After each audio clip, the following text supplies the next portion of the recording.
we all grapple with. And also, it's not our expectation that every person who steps into the door at Skokie Valley, every member, every meets Pal, every person who comes to pray, that they are like following every principle and precept laid out about modern Orthodoxy. Our vision of a Big Tent synagogue is a shul that has certain guidelines, parameters, boundaries, certain direction and vision, but that is open to everybody. Whether each part of those directions and boundaries speaks to you, or maybe some of them speak to you and some of them don't. Maybe you're a little firmer, maybe you're a little less firm, maybe you agree with this, you disagree with that. That's okay. I just want to make it clear this is not like a uh, inquisition where we're going to lay out the principles, and if you don't agree with one, then you're out. That's not what this is. This is more an attempt for us to share our vision with you and to hear your feedback on it, what you think and what you struggle with. I'm meant to straight a conversation. That's what we're doing here. Okay. So, before we jump into the learning for tonight, um, I want to say two more things.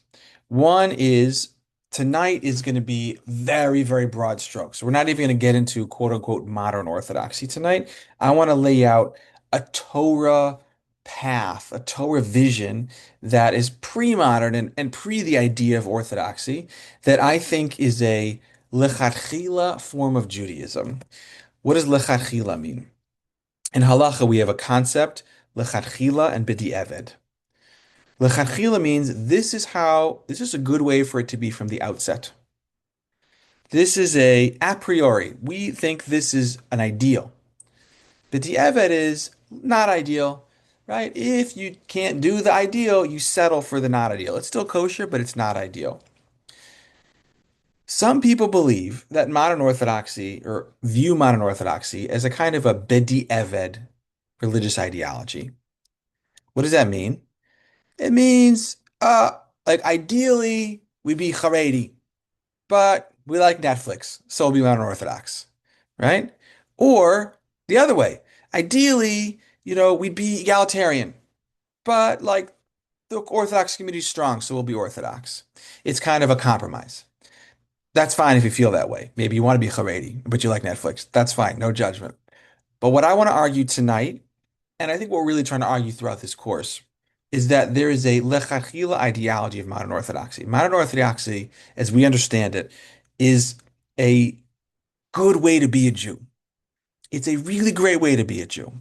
It's challenging, it has tensions, it has struggles, but like ultimately, I think the religious leadership of our shul believes that it's a very high spiritual ideal that we are striving for as modern Orthodox Jews. And it's very authentic to our tradition. Modern Orthodoxy, we may call it, modern Orthodoxy, whatever, but the underlying values that we use to to think about and apply and live out modern Orthodoxy are actually very authentic ancient Torah values. It's not a chiddush. What we're trying to preach is not some new thing. It's really how things maybe not always were for every Jew at every time, but there was always a powerful stream of Jews who thought about the world, thought about science, thought about Torah, wrestled, struggled, debated, integrated, adapted, learned. That's really an authentic and beautiful and holy form of Jewish practice. It's not a b'di'evet, it's a lechatchila form of Judaism. And what we want to do also in this course is move away from a concept of orthodoxy being defined by what it's not. A lot of times people talk about what is an orthodox shul? Well, it's not egalitarian. That's what an orthodox shul is, right? It's not this, it's not that. We want to move away from that. We want to think about a Judaism and a modern orthodoxy based on what it is. What are we for? What do we believe in? What are we trying to do in the world? That's the main goal of this class. Tonight, I'll lay out some of the broad principles. Then we'll go into some of the history of the modern Orthodox movement, ideology, history challenges, and then we'll apply the values and the history to some of the hot topics, the big issues that the modern Orthodox community debates about, for the last 50 years and ongoing today. Things in this little module, we'll probably be looking more at gender. What's the role of gender, tefillah, halacha? We'll look at that. We'll look at later in the future things like biblical criticism. We'll look at questions of inclusion. We'll look at all these things that are like the big issues. We'll look at them through the lens of values, history, halacha, and then share how we at Skokie Valley are trying to approach them. Final introduction I'll give is that this is not in service of some new change. Some people ask me, "Oh, like, are you going to do something new? Like, is there going to be some big radical change to the shul and you're trying to set it up with this class?" No, this is really lishma.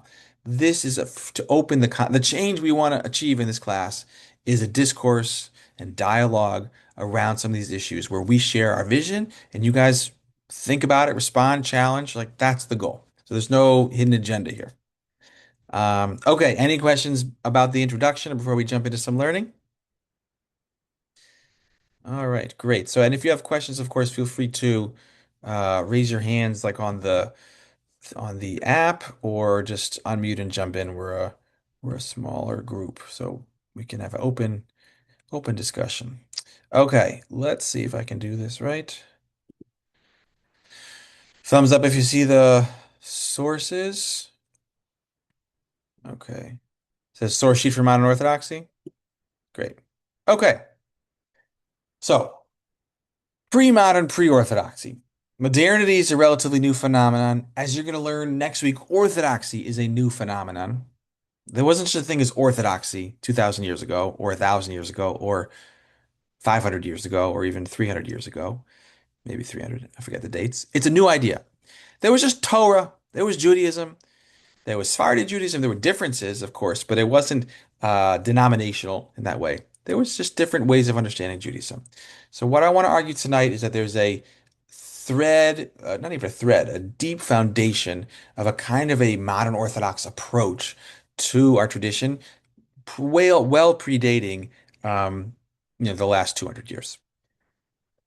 So what does that look like?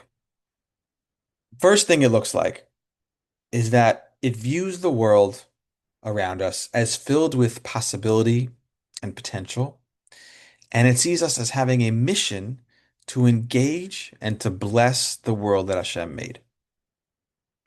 So, how do we see the world? Is the world a place of danger, a place to be, shunned, a place to cut ourselves off from, a place to retreat from into the, you know, cloister of the Beit Midrash?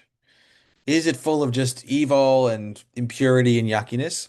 That idea actually exists in traditional Judaism, right? We see that. We see that some of our sages articulate an idea like that. Um, Shimon Bar Yochai, certainly has that kind of a view about the world. That's one view. I think a dominant view is against that view. I think the dominant view in our tradition is that the world um, is a world that Hashem made, and we have a special role to play in it. And we are not to shy away from it or run away from it. We're to engage it and to bless it, to learn from it, and to change it. And I could list dozens of sources that say this. I picked out some of my favorites. The first one, the whole point of the creation of the world. This is a beautiful midrash, but a foundational idea in a lot of actually Hasidus, that the reason why God created the world is to have a dwelling place in the lower worlds. So there's inherent potential value in the lower worlds. God can live in the lower worlds. You can find God in the lower worlds. You can find God in nature. You can find God in science. You can find God in the mountain. You can find God in another person. There's God desires to dwell in the world, and it's our job to find God and to help create dwelling places for God in the world that we live in as we find it and as we transform it.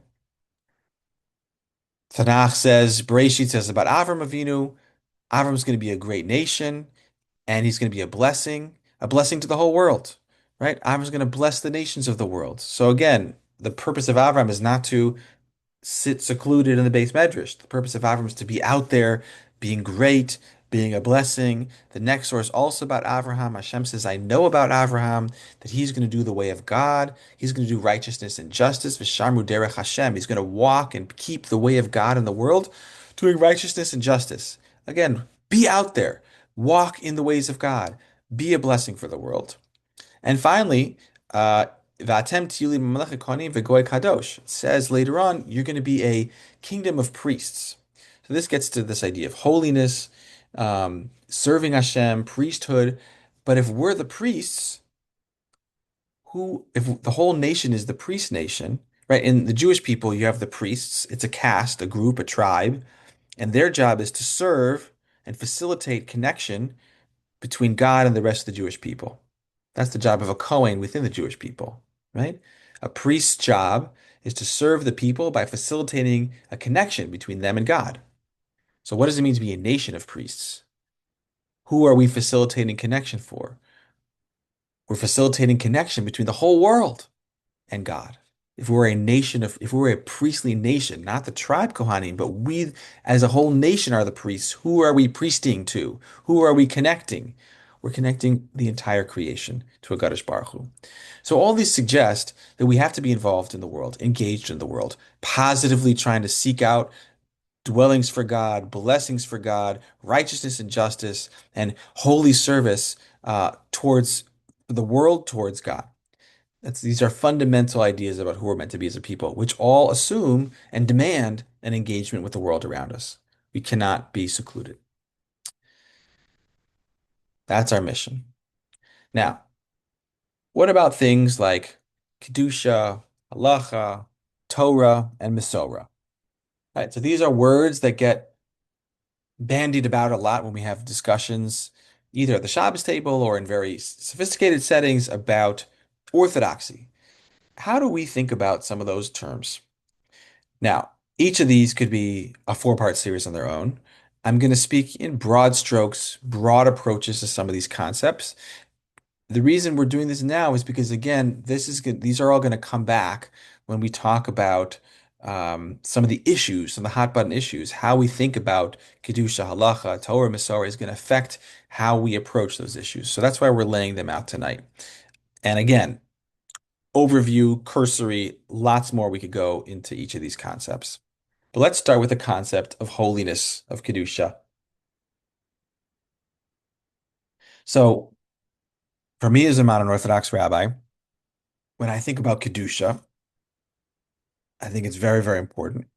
I think it's aspirational, as it says in Kedoshim.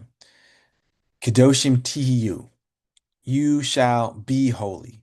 Holy in the, sorry, be in the future sense. Aspire, you shall strive to be holy, for I, your God, am holy. So that tells me a couple things about holiness. And a couple, it's not just this source, but other sources about this idea of holiness. One is that it's not just inherent. Just because you're a Jew, there's a certain holiness, I think, in being just a Jew, but that's the floor. That's the very, very bottom. The holiness we're meant to reach for is tihiyu, strive for it, try to be it. Reach for the holiness of God, which is by definition so far beyond anything we could ever be. So it's a reaching, a grasping, an aspiration. It also tells me that, as I said, that with both Kedusha and also many other concepts, halacha, that we start at a very low level, at a floor, and we're trying to reach higher up. It also tells me, and this is what the Ramban says on this pasuk, that um, the Ramban, very famous concept here, that you can be fully observant in the Torah.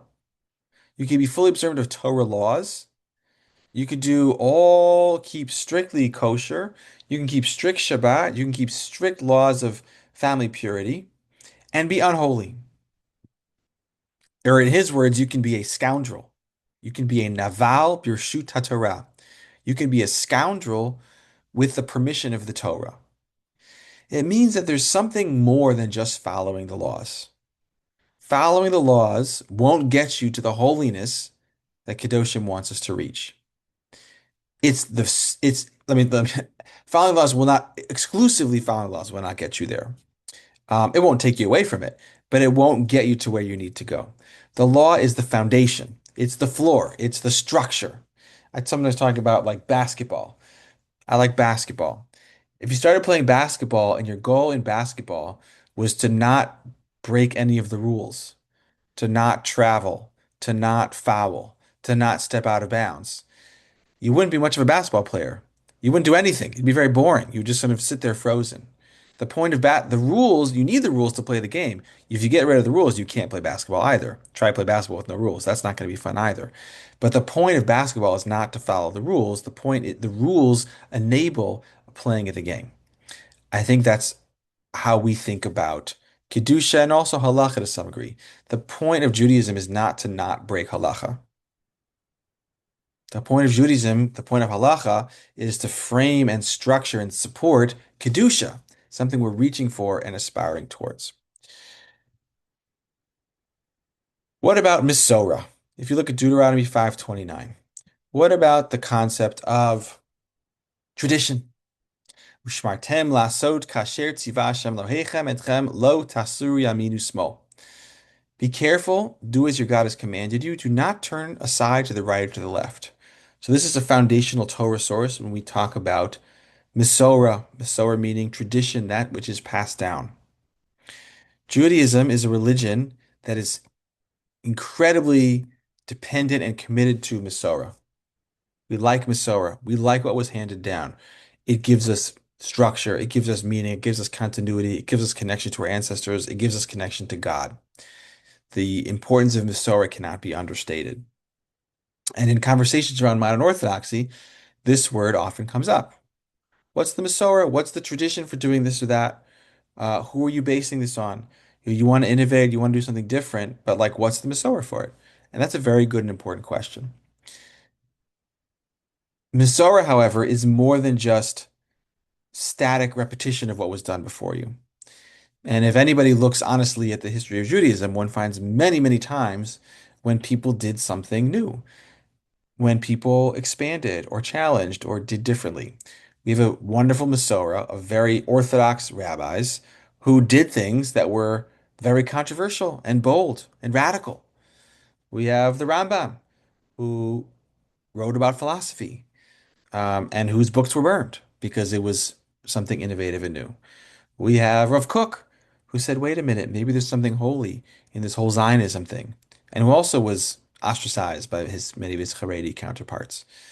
We have Rav Soloveitchik, who also engaged in philosophy in the academy and was very challenged by his peers. We have Rav Berkowitz here in Skokie. By the way, in Skokie we have an amazing Masorah, a Masorah we should be very, very, very proud of.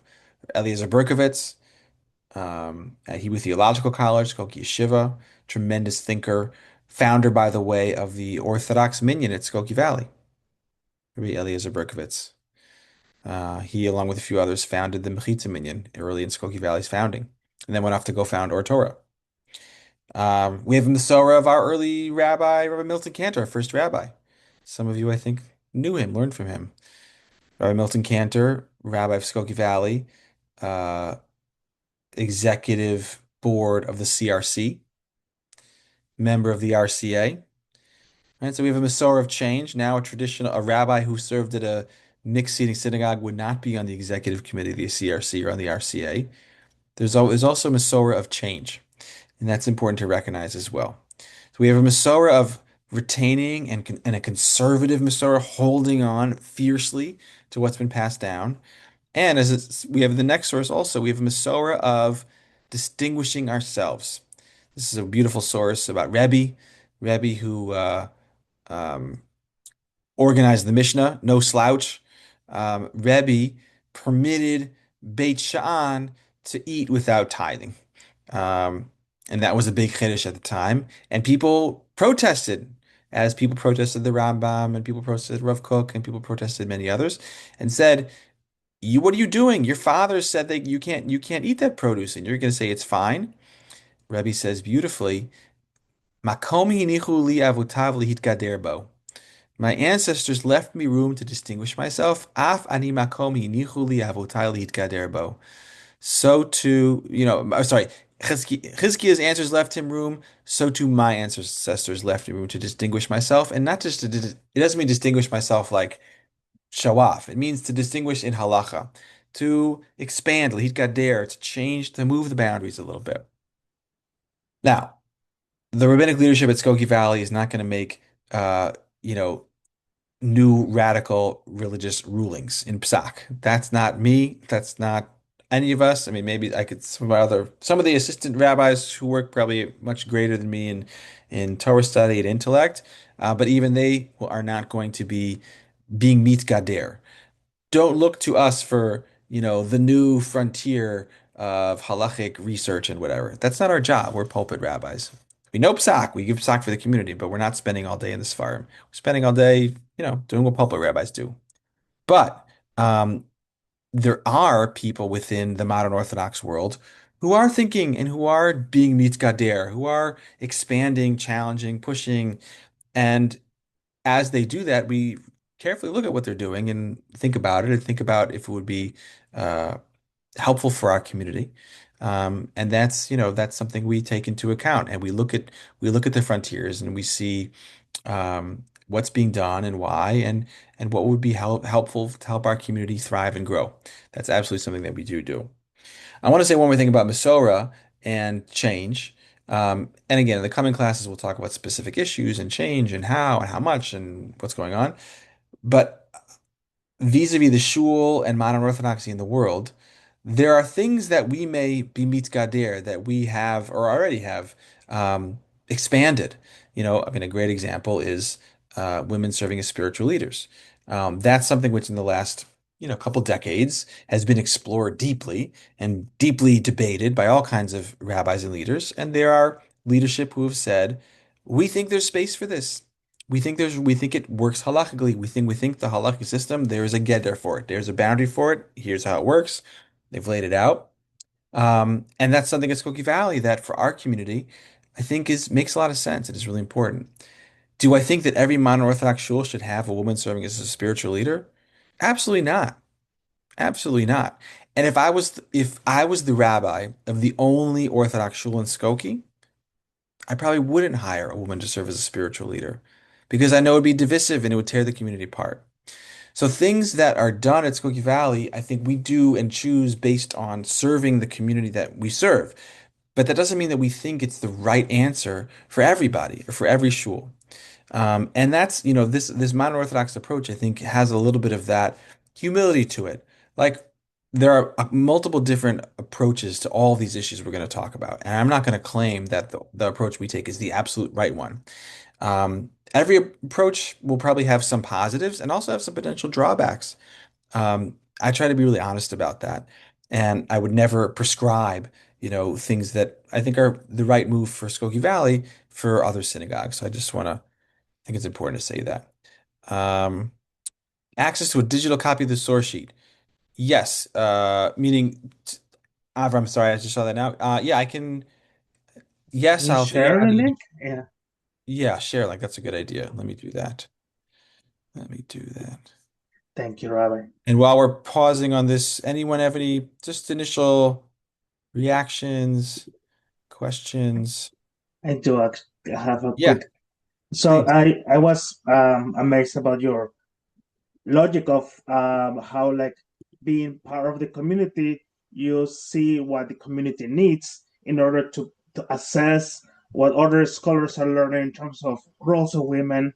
And does how is does that take you some on your own with the leadership to figure out what is the overall? Because I guess our community is so diverse on its own that what does it mean to feel the need of the show?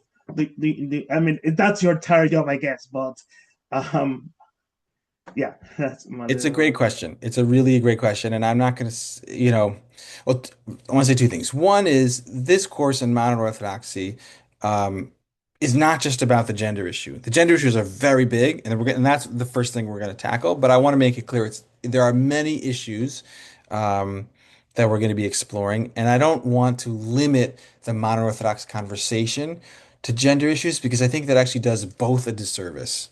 I think it does a disservice to modern Orthodoxy, which is about a vision of the world. So, like when it comes to feminism, you know, I think a modern Orthodox vision of the world looks to the world and sees what's going on and sees the questions philosophers and academics and people on the ground are asking and hears them and thinks about them and engages them, doesn't adopt them wholeheartedly. I think it sort of filters and processes and thinks about them in relationship to Torah and then takes, the good, finds like the sparks, whatever the holy sparks in whatever the challenge or the ideology is, but also does a bit of a mirror and might leave some things behind. So whether that's feminism or scientific advances, or questions around justice, right? All kinds of things. I think that I don't want to just limit it to like, can women do this or that? I think it also does a disservice to, um, what does it do a disservice to?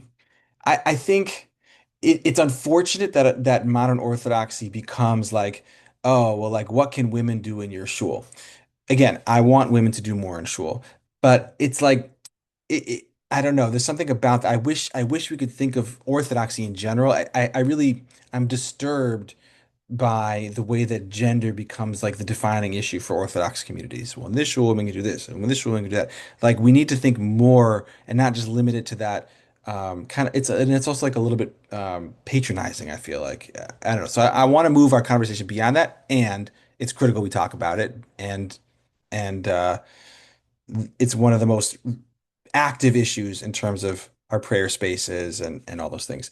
And your question about how does the religious leadership of the shul, think about what's happening out there and bring it into the community, that is a huge question. My number one role, and this has become more and more clear to me, is over COVID and over since October 7th is to support and strengthen our shul, our community. So things which, would tear people apart, things which are highly, highly divisive, highly explosive. I'm very, um, I'm very hesitant about those kinds of issues because my job, I'm not an ideologue. We have a certain ideology, we have a certain approach, but at the end of the day, my job, I think the job of the spiritual leadership is to serve our community and to be there for them and support them. So and to keep the community together. Um, so that weighs very heavily. I might have answered that differently 10 years ago, but being in the pulpit for 8 years and seeing how important and sensitive and precious diverse modern Orthodox community is, that's something I want to fight for. Any other questions or responses before we move on a little bit? Okay. Oh, oh no, went away. What did I do? Oh boy, I'm so bad at this. Um, okay, let's talk about halacha a little bit. What do we think about when we think about halacha? Broadly speaking, and I'll bring back the source sheet. It went away. Did it go away? Do you guys see? You don't see the source sheet, do you? Oh, but you have it. You have it in the link. Okay, here's what we can do. In the chat, there's the source sheet. I don't know why it went away, but it went away. But I'm gonna talk, and the truth is, we don't really need it so much anyways. We'll talk a little bit about halacha. I want to say two things about halacha. Halacha, again, halacha is the rules. Halacha is the framework. Halacha is the water in which Orthodox Jews swim. It's critical. Halacha also comes from the root lalechet, which means going or movement. The halacha is not a fixed, eternal, static system. The halacha moves, the halacha grooves, the halacha has evolved, the halacha will continue to evolve. Um, that's built in. It's a path, it's a way to go. It's not an end in itself. It's also a path that brings you to Kedusha. The point of halacha is not to follow halacha. The point of halacha is to walk, to go towards something higher. Halacha also is not a abstracted system.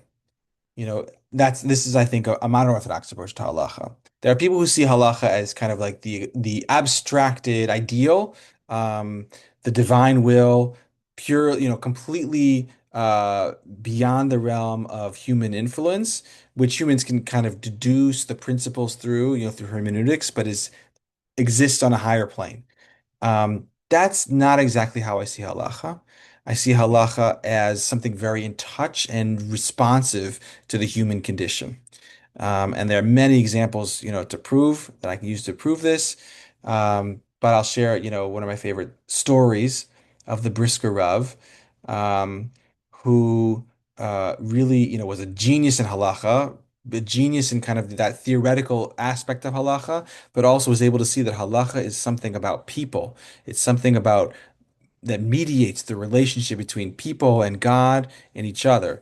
And the famous story is that um, someone came to him Erev Pesach and said, "Can I use milk for the 4 cups of wine at the Seder?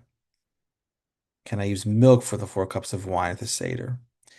And the Brisker Rav said, "No, you may not." And then he immediately reached into his desk and arranged for a discreet donation to go to this person. So his students were like, "Why'd you say no?" Actually, like maybe you could say yes, maybe a room to argue that. And what was with the donation? And the Brisker Rav said, if someone is asking me if they can use milk at the Seder, well, that means that they don't have enough money for meat, right? It's going to be a milchik Seder. And a milchik Seder in those days was not because you were a vegetarian. It's because you were poor or you were forced to be a vegetarian. You didn't want to be a vegetarian. And so he realized that behind the question was a very human need. This person was in poverty and he helped them out. And that actually didn't change his psak there, although we have other examples in the Shulchan Aruch, in places in the halachic Sfarim themselves, which say like if someone comes to you um, with a kashrus question on a chicken, and there's like some degree of question about the kosher status of the question of the chicken based on the way it was shechted, depending on the financial position of the person, different answers are on the table. If this chicken would uh, represent a significant financial loss for the person who's bringing it to you, and it's in the questionable zone, the questionable shechting zone, we rule leniently.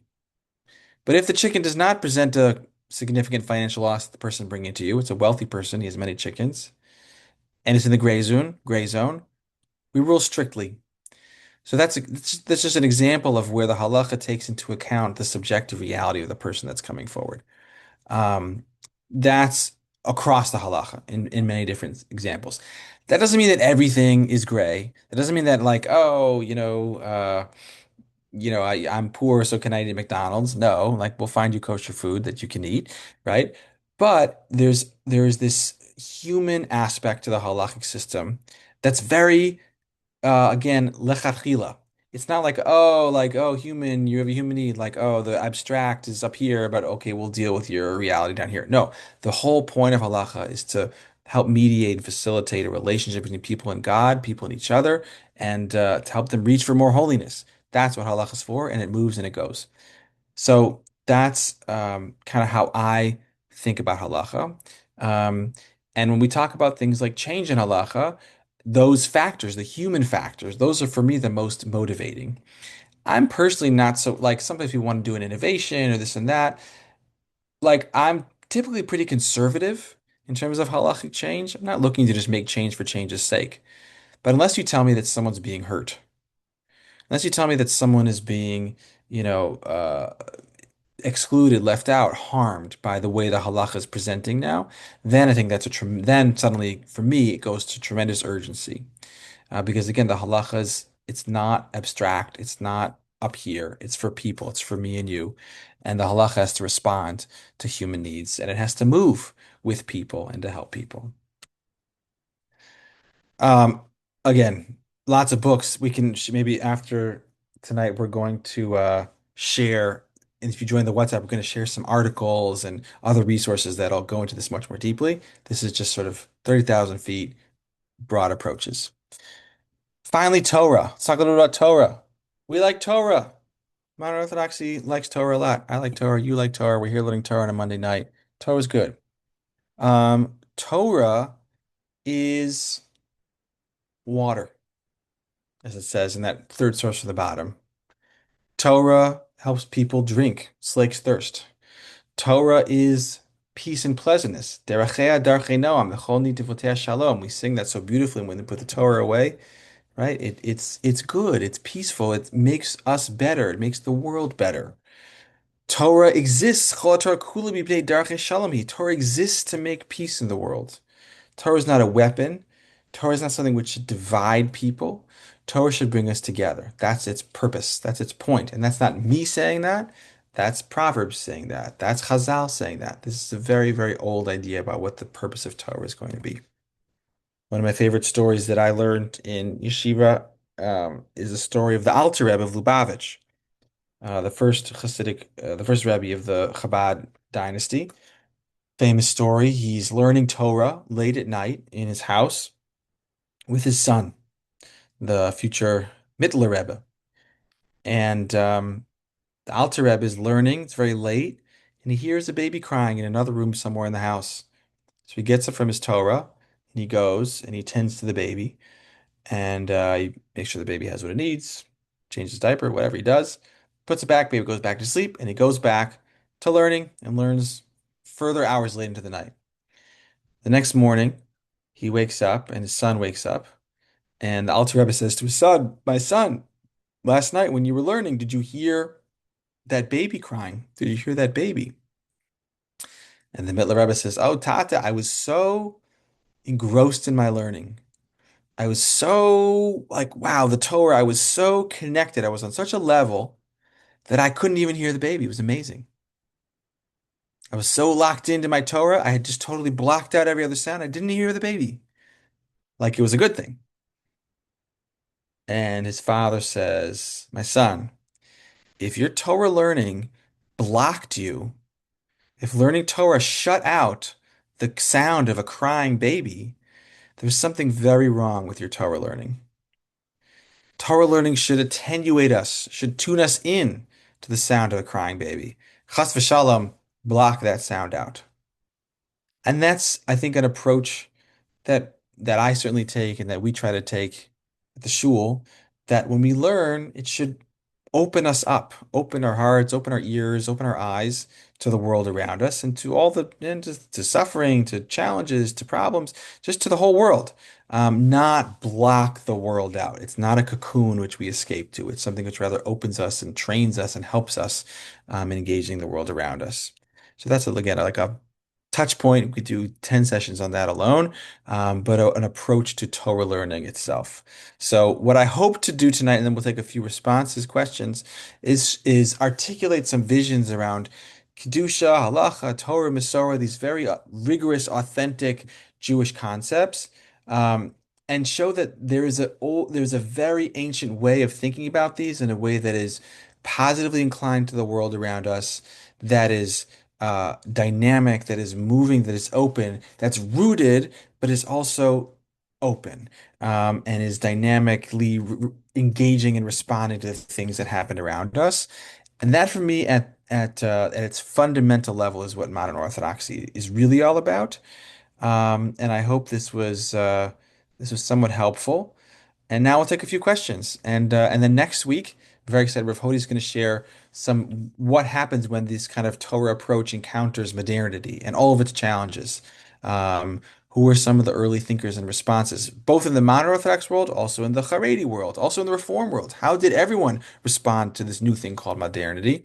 And what does that mean for us today? So that'll be next week. Stay tuned for that. But now let's take a few. I think Myra, I saw a hand up. Um, or maybe not. Did my report? Oh, she's gone. Okay. Anybody have a thought or response? Yeah. Avraham?